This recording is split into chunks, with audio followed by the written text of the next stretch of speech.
बानी पीटीआई ने जीएचक्यू हमला केस में इस नए इंस्पेक्शन नोट पर दस्तखत करके उसको वसूल कर दिया। जीएचक्यू हमला केस में 25 नवंबर को मुल्जमान पर फर्दे जुर्म आयद की जाएगी। अस्सलाम वालेकुम नाजरीन, मैं हूं अहमद मंसूर। आज जो डिस्कशन है उसमें एक तो आपके साथ शेयर करनी है। अडियाला से कुछ खबरें आई हैं आज, जो एक अहम डेवलपमेंट है, बिल्कुल सरप्राइज आया है अडियाला में। और ये सरप्राइज जो है वो बानी पीटीआई के लिए था और पीटीआई के लिए था, और इवन जो बाकी जो जर्नलिस्ट हैं और तज्जियाकार हैं, और एक इस जो केसेस हैं जो जिनकी हेयरिंग अडियाला में होती है, उससे जो जितने भी मुतलका लोग हैं, तकरीबन सबके लिए ही एक सरप्राइज था। अब तक एक केस है, आपको पता है, जीएचक्यू हमला केस।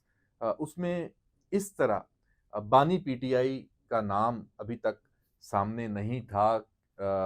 इस केस में तफ्तीश के हवाले से और जो इसमें आगे पेशरफ्त होनी है, हुआ क्या है, इस पे हम बात करते हैं। पूरी मैं उसकी तफसील सामने रखूंगा, और इसके साथ जो 24 नवंबर का तहरीक इंसाफ का एहतजाज, बल्कि जो फाइनल कॉल है, उस हवाले से भी कुछ लेटेस्ट चीज़ें हैं वो सामने आई हैं, वो आपसे शेयर करनी है।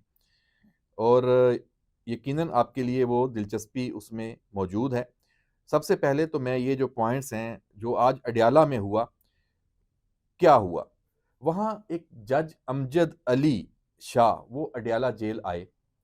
आज जो 190 मिलियन पाउंड है केस, उसकी भी समाअत थी। इसके अलावा तोशा खाना 2 की भी समाअत थी। वो दोनों भी समाअतें हुई हैं। उनके जो अलग अलग जजेस हैं वो आए हैं। ये तीसरे जज हैं जो आज आए हैं, और ये क्या कर रहे हैं, ये जीएचक्यू हमला केस को देख रहे हैं। तो बानी चेयरमैन को इंस्पेक्शन नोट दिया गया है। इस इंस्पेक्शन नोट की फराहमी पे जाहिर सी बात है, पीटीआई के जो वकला थे बानी पीटीआई के, उन्होंने वकला सफाई, उनका इतराज भी सामने आया। उन्होंने कहा कि ये दस्तावेजात पहले से दाखिल कराई गई जो दस्तावेजात हैं उनमें ये शामिल नहीं थी, और उन्होंने कहा कि मुल्जमान की फहरिस्त में इमरान खान का नाम शामिल नहीं था।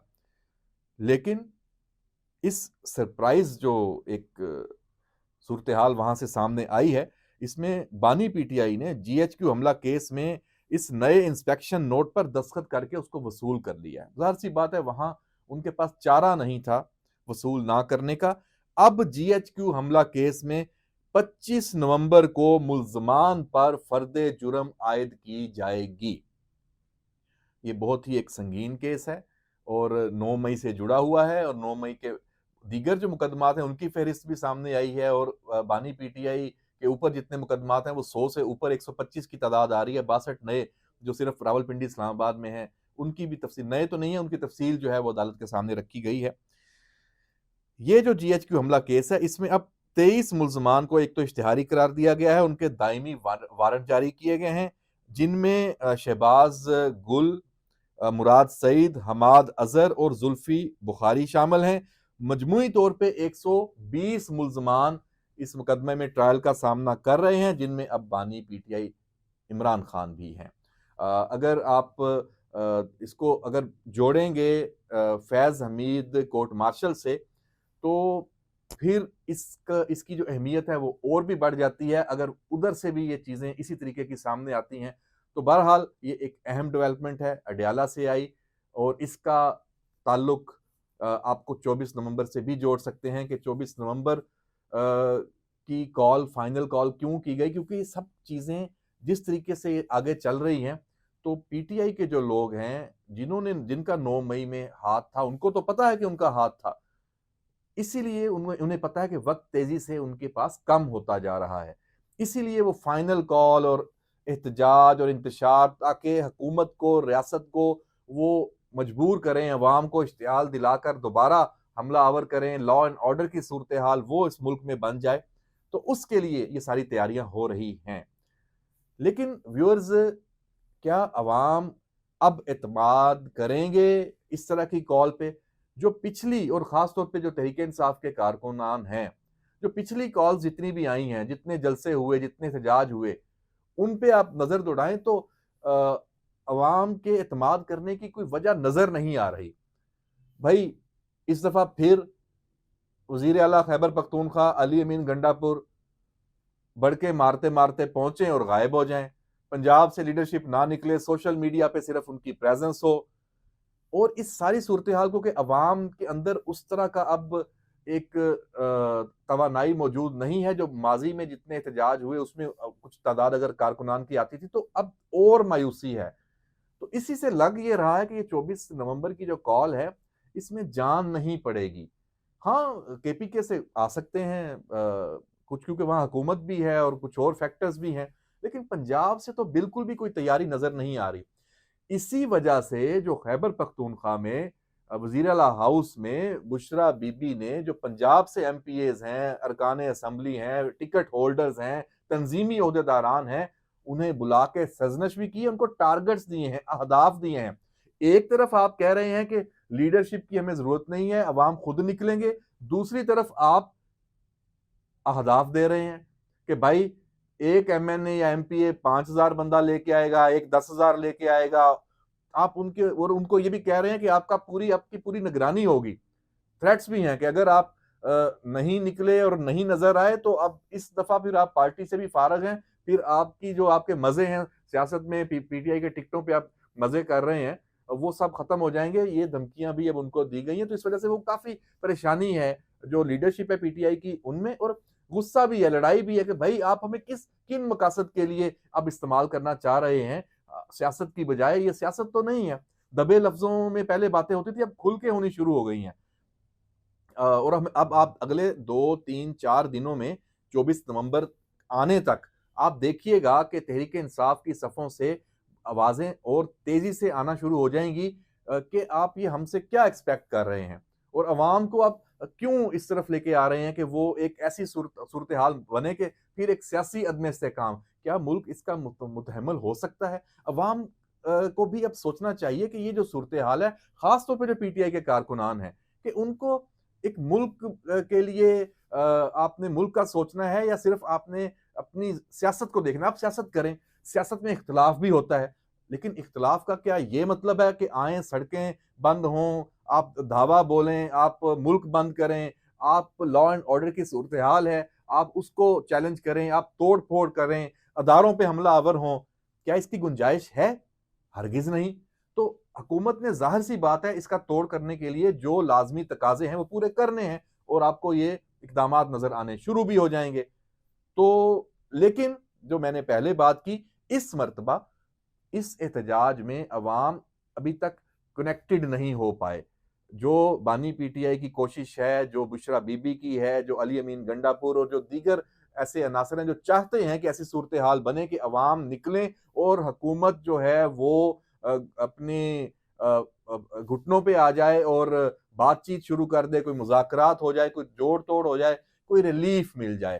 तो लेकिन ये तो उल्टा हो रहा है। 24 को आपने एहतजाज का ऐलान किया है, 25 को जीएचक्यू हमला केस उसमें अहम समाअत है वो हो जानी है और बानी पीटीआई का नाम उसमें शामिल हो गया है। इसी तरह जो दीगर केसेज़ हैं, वो भी अपने मंतकी अंजाम तक पहुँच रहे हैं। पहले ये बात उड़ाई गई कि जो तोशाखाना 2 में भी बरीयत हो गई है, वो भी साबित नहीं हुई। तो आप तो तमाम केसेज़ में फँसते जा रहे हैं, धँसते जा रहे हैं और 190 मिलियन पाउंड केस उसमें तो अ, न जिस वकील से पूछें, कानून के किसी तालिब इल्म से पूछें, हमें तो यही जवाब मिलता है कि जनाब बाकी तो बल्कि इवन पीटीआई के जो अपने करीबी जो रहनुमा हैं, लोग हैं, उनसे भी पूछें तो वो भी यही कहते नज़र आ रहे हैं कि भाई इसमें तो जान बख्शी नज़र नहीं आती, ये तो खुल्लम-खुल्ला एक जो केस है वो है। अब 9 मई भी है और दीगर साइफ़र तो ख़ैर वो भी मौजूद है। भले उसमें अभी इस वक़्त कोई पेशरफ़्त नहीं है, वो एक तरह से समझे कि डंप हुआ है सुप्रीम कोर्ट में वो मामला आया था। तो देखते हैं नाज़रीन ये 24 नवंबर के हवाले से और बुशरा बीबी आखिर में चलते-चलते मैं खबर दे दूँ, मैंने सोशल मीडिया शो में भी ये इशारा दिया था, बात की थी कि जो पहले लोग कहते रहे कि सियासत से ताल्लुक नहीं है, वो तो बात ख़त्म हो गई। सबको पता है कि सियासत से ही ताल्लुक है और बुशरा बीबी के हाथ में इस वक़्त सारी पार्टी की बागडोर है। लेकिन उसमें भी कुछ इख्तिलाफ़ात अब आ रहे हैं, ज़ाहिर-सी बात है उसमें एक सूबे में जाके वो बैठी हैं, वहाँ के मामलात में मुदाखलत भी हो रही होगी। लेकिन जो सबसे अहम है कि ये जो एहतजाज है 24 नवंबर का, या ये फाइनल कॉल है, इसको लीड किसने करना है? अभी तक कमेटीज के नाम तो हैं, मुख्तलिफ जो नाम और अभी सामने आ रहे हैं कि कौन कौन इसमें होंगे, सबको उन्होंने इसमें डाल के खुश कर दिया, लेकिन एक तो लीडर होता है। जैसे पिछले एहतजाज में आपको अलीमीन गंडापुर नजर आया था, उसका एक रोल तो होगा। मेन मरकजी लीडरशिप किसके पास होगी, कौन लीड करेगा इस एहतजाज को, फाइनल कॉल को? सरप्राइज इसमें यह है कि आपको बुशरा बीबी इसको लीड करता नजर आ सकती हैं। जो कंटेनर खास तौर पे तैयार किया गया है, हमारी इतलात के मुताबिक उस कंटेनर को बुशरा बीबी को मद्देनजर रखते हुए तैयार किया गया है। तो ये जो फाइनल कॉल है, ये इन्होंने दी है तहरीक इंसाफ की लीडरशिप ने। क्या ये सियासी कॉल है? बिल्कुल भी नहीं। इसका मकसद क्या है, इस पर हम पहले बात कर चुके हैं। ये कामयाब होगी नहीं, इसके ऊपर भी अब सूरत हाल वाज़ेह होती जा रही है, लेकिन कुछ ना कुछ इसकी आड़ में ज़रूर होने करने की तैयारी है। उसको देखने समझने की ज़रूरत है और अदारे यकीनन इसको देख रहे होंगे। देखते हैं कितनी खुली छूट मिलती है, और अगर बुशरा बीबी एक सरप्राइज़ देते हुए इसको खुद लीड करने आ जाती हैं, तो फिर क्या हालात होंगे, फिर क्या सूरत हाल होगी? तो पार्टी हाईजैक होगी, पार्टी में तफरीक होगी, अलीमा खान का रोल क्या होगा, बाकी लीडरशिप का क्या होगा? ये फाइनल कॉल पीटीआई के अंदर की जो सूरत हाल है, ये उसके लिए फाइनल कॉल साबित होगी। ये पाकिस्तान में सियासी तौर पे एहतजाज के हवाले से फाइनल कॉल नहीं होगी। ये मेरा तज्जिया है। देखते हैं कि क्या होगा 24 नवंबर को। इस पे हम नज़र भी रखेंगे। जो जो इससे जुड़ी और चीज़ें सामने आएंगी उस पर भी बात करेंगे। इजाज़त दीजिए। अल्लाह हाफिज़।